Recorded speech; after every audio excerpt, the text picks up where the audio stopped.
பகுஜன் சமாஜ் கட்சியின் மாநில தலைவர் வழக்கறிஞர் ஆனந்தன் செய்தியாளர்கள் சந்திப்பு.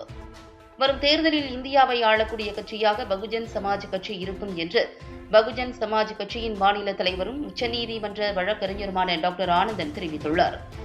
அம்பேத்கரின் 68வது நினைவு நாளை முன்னிட்டு மாலை அணிவித்து மரியாதை செலுத்தியவர் செய்தியாளர்களுக்கு பேட்டியளித்தார்.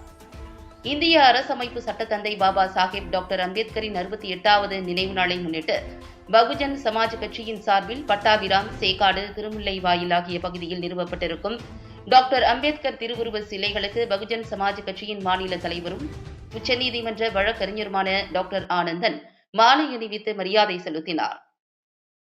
பின்னர் அம்பேத்கர் மற்றும் ஆம்ஸ்ட்ராங் வழியில் பயணிக்க வேண்டும் என்று கட்சி தொண்டர்களுடன் உறுதிமொழி எடுத்துக் கொண்டனர். பின்னர் செய்தியாளர்களை சந்தித்த பகுஜன் சமாஜ் கட்சியின் மாநில தலைவர் ஆனந்தன், தென்னாட்டு அம்பேத்கர் மற்றும் பகுஜன் சமாஜ் கட்சியின் போராளி ஆம்ஸ்ட்ராங்கின் 150வது நினைவு நாளை அனுசரித்து வருகிறோம் என்று தெரிவித்தார். தொடர்ந்து பேசிய அவர், ஏழை எளிய மக்கள் பயன்பெறும் வகையில் சட்டத்தை இயற்றிக் கொடுத்தவர் டாக்டர் அம்பேத்கர் என்று புகழாரம் சூட்டினார்.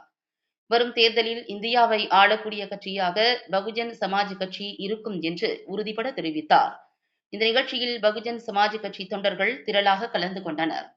மனித மாண்பை மீட்டெடுத்த உலகத்தின் மாபெரும் தலைவர் பாபா சாஹேப் டாக்டர் அம்பேத்கர் அவர்களுடைய 68வது நினைவு தினத்திலே எங்களுடைய தென்னாட்டு அம்பேத்கர் பகுஜன் சமாஜ் கட்சியுடைய போராளி அண்ணன் ஆம்ஸ்ட்ராங் அவர்களுடைய 150வது நாள் இரண்டையும் இணைத்து இன்று அன்னாருக்கு புகழஞ்சலியும் பாபா சாஹேப் அம்பேத்கர் அவர்களுக்கு மலர் மாலையும் செலுத்தி ஆங்காங்கே மரியாதை செய்து வருகின்றோம்.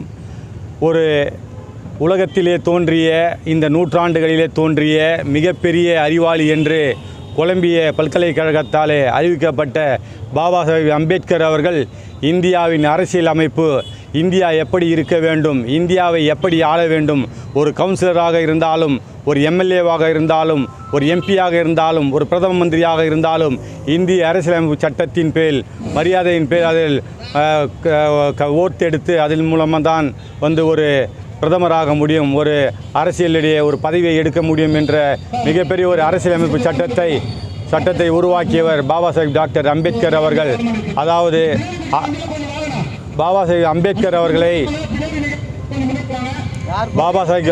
அவர்களை இந்த நாள் நினைவு கூறும் நாள் மட்டுமல்லாமல் அவருடைய சிந்தனைகள், அவருடைய கட்டுப்பாடு, அவருடைய செயல்பாடு அனைத்தையும் இந்த பொதுமக்கள், அதாவது இந்திய அரசியலமைப்பு சட்டத்தை அமல்படுத்திவிட்டால் அந்த அரசியலமைப்பு சட்டமானது இந்தியாவில் உள்ள மக்களை வல்லரசாக, அதாவது இந்திய வல்லரசு நாட்டில் உள்ள மக்களைப் போல மாற்றிவிடும் என்று மிக தெளிவாக பாபா சாஹேப் அம்பேத்கர் அவர்கள் கூறிய பொழுது பிரதமர் நேரு அவர்கள் 5 ஆண்டுகளிலே இந்த திட்டத்தை, அதாவது இந்திய அரசியலமைப்பு சட்டத்தை அமல்படுத்தி விடுவேன் என்று சொன்ன பொழுது 20 ஆண்டுகள் எடுத்துக்கொள்ளுங்கள், இந்திய அரசியலமைப்பு சட்டத்தை அமல்படுத்தினால் இந்தியா ஒரு வல்லரசாக மாறிவிடும் என்று சொன்னதை பாபா சாஹேப் அம்பேத்கர் அவர்கள் இன்றளவும் பகுஜன் சமாஜ் கட்சியின் கொள்கையாக இந்திய அரசியலமைப்பு சட்டத்தை அமல்படுத்துவோம் என்ற ஒரு முழு நோக்கத்துடன் செயல்பட்டு கொடுக்கின்ற பிஎஸ்பியுடைய கொள்கைகள் வெல்லும் அளவிற்கு பாபா சாஹேப்புடைய கொள்கைகளை நினைவு கூறி அடுத்த வருகின்ற தேர்தல்களிலே இந்தியாவின் அரசை, ஒரு நாள் இந்தியாவை ஆளக்கூடிய லட்சியமாக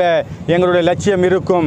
இங்கே மாநில அரசுகளினுடைய செயல்பாடுகளை குறித்து எங்களுடைய அரசியல் நோக்கி நகர்ந்து அந்த முதலமைச்சர் நாற்காலி என்று எங்களுடைய தென்னாட்டு அம்பேத்கர் சொன்னதைப் போல அந்த நாற்காலியை நோக்கி அரசியல் அதிகாரத்தை பெற பாடுபடுவோம், அதை பெற்றே தீர்வோம் என்று கூறி ஜெய்பீம் சொல்லி விடைபெறுகிறேன். நன்றி, வணக்கம்.